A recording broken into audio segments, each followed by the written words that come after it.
Hello, good afternoon. Masanto siya nga araw kayo namin na kaaro. Pinagpalang hapon po sa ating lahat mga kaibigan. Bibigyan po ko lang kayo ng tip kung paano paghandain isang bugambilya. Ito po ay RS o kaya roti stock ng original na Chitra India. Dati-rati kasi konti lang ang tubo nito. Mas maganda kasi pag maraming tubo, mas maraming bulaklak. Ngayon, dati ito kukunti lang ang sanga niya. Okay, tumubo na mga branches. So ang ginawa ko, pagbunot ko sa ground, tiniklop ko po siya.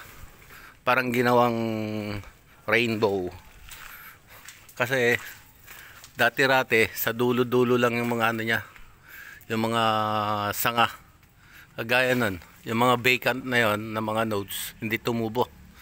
Ngayon, pinold ko siya. Tapos, pinahina yung mga dating tubo niya para dumami yung sanga.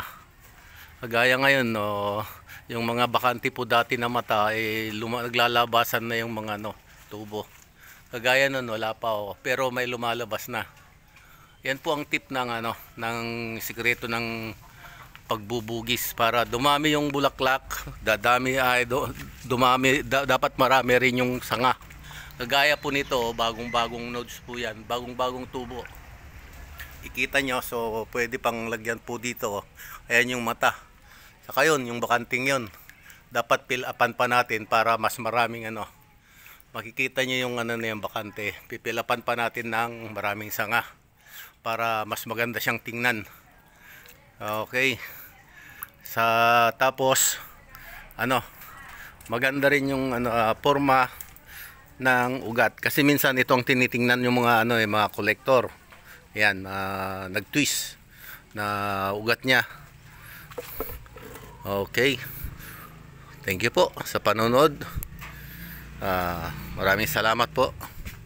Masantos siya nga rin po kayo namin. Blessed afternoon po to all. Salamat.